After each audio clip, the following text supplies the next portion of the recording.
Hey, beautiful people. I was hoping to get your assistance once again. I hate to do it to you, but we've got DeAngelo Dee Allen. DeAngelo Dee Allen. He's 31 years old, black male, brown eyes and black hair, 6'1", 205 pounds, multiple tattoos. He's missing out of the Wellborn area. The Anniston Police Department in Alabama is asking if you have any information. Please call 256-238-1800. Here's a little more. And don't forget to share. My son, DeAngelo Allen, we call him D, and he's missing from Anniston, Alabama. He's been missing since September 21st, 2022. DeAngelo is 31 years old. He was living with his girlfriend at the time and her adult son. So it was not unusual for me to not hear from DeAngelo for a week or two. But what was unusual was for him to not contact his daughter. And he would call her every day, at most every other day. So shortly after the 21st, his baby's mother called me and asked me, had I talked to him? And at that time, the last day that I talked to him was September 15th. So by the 22nd, 23rd, she hadn't heard from him, and she began to get worried. So she called me, and I told her, well, let me call around and see if I can find him. Calling home to Anniston, to the hospitals, to the jail, to police station, to rehabs, to any place I could think that he might have been, not able to find him. I called all of his friends, I called all of his relatives, I called his brothers, I called his dad, and nobody had seen or heard from him. Okay, so at this point, my oldest son and I have a plan that we're both going to come back home to Anniston that Saturday and look for DeAngelo. He was going to check in on his daughter pretty much every day, and now 6 days had went by and he hadn't called. So she had been going out looking for him while we were out of town and hadn't been able to find him. So I told his dad, I said, you need to go and do a missing persons report.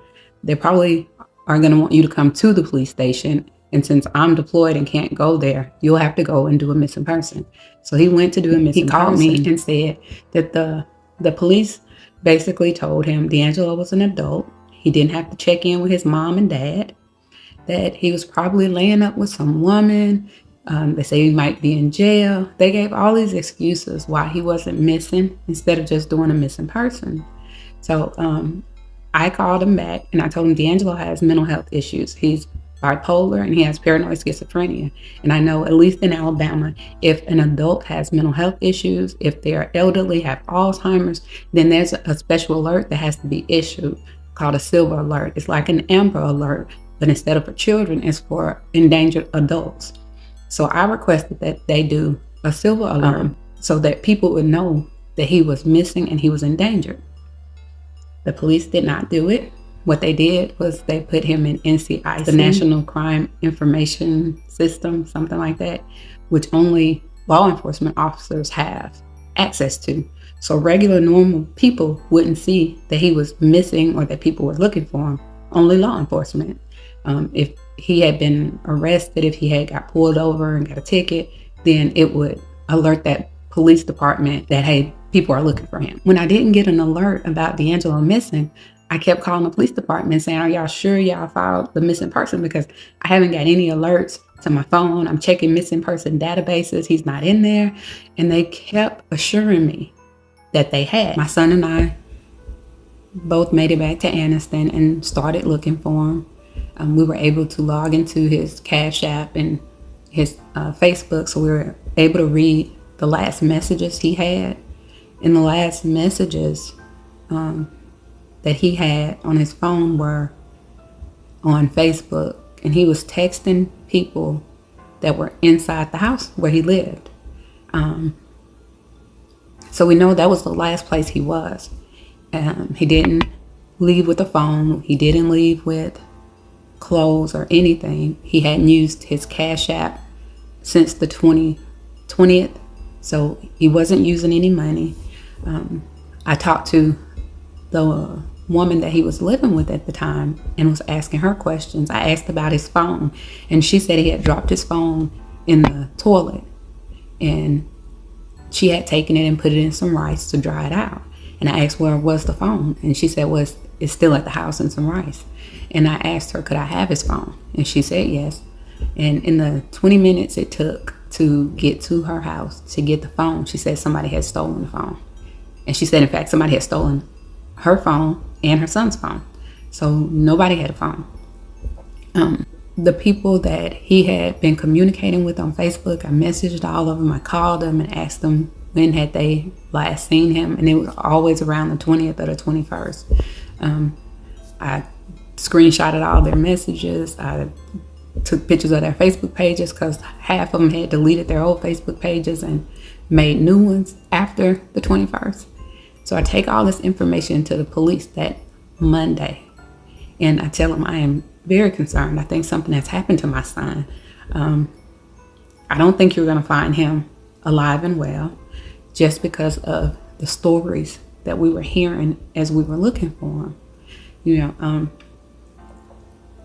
And even though I told the police all of this, that I thought he was in danger, there was no sense of urgency. There was no feeling of compassion. So I had a friend that knew a news reporter, and she contacted that news reporter. And that's how his story kind of finally got out. It wasn't because of anything the police did. They didn't issue an alert. There wasn't anything on TV. There wasn't anything on their social media. There was nothing out there saying my son was missing and that he was in danger and we were looking for him. In fact, I did a flyer saying he was in danger, and the police corrected it and said they didn't know if he was in danger. So fast forward is October 14th, and it had been 2 weeks since we contacted the police about DeAngelo. And during these 2 weeks, my family had been organizing search parties with just our family and our friends. Had been questioning people, kind of doing our own police work because we weren't getting any support from us. And maybe I'm delusional because of what we see on TV, but I was really kind of expecting the police to organize search parties and to call in the dogs and to do all of these things, and it didn't happen. So we were out in the woods doing searches for my son on our own, and we didn't know what we were doing. It was so unorganized, and it was such a large area to cover, and we didn't really have any help. So we were just trying to do the best we could. And somebody had called and said that my son had been murdered and that he had been buried in the backyard of where he was staying. And so we had went and got shovels, and we were going to dig that lady's yard up to look for my son. And she called the police on us. And the police officer that showed up was a female officer. And I'm standing outside with this shovel. And she walked up to me and she said, "You're his mom?" And I said, "Yes." And she just hugged me. And that was the first time I felt any kind of compassion from the police. And this is October 14th. She called the police station, and on that day they sent police out. They sent dogs out. That was the first time that we really saw action from the police. I'm trying to be careful about what I say because it is an ongoing police investigation. But when I, on that October 14th, when I called Aaliyah and called the FBI and was asking about the alerts and the missing person database because my son still wasn't in any of them, they called the police department, and October 14th, the alerts came out saying there's a 31-year-old black man missing from Anniston, Alabama. It was on social media. I got the alert to my phone from the emergency management agency. Like, everything was blowing up. But this was October 14th. All those things should have happened on September 29th when we reported my son missing and saying he had a mental health issue. The police just didn't seem concerned. And so I took to social media and I wrote a post about it. And the police chief told a reporter that they were following every lead. They were doing everything they were supposed to.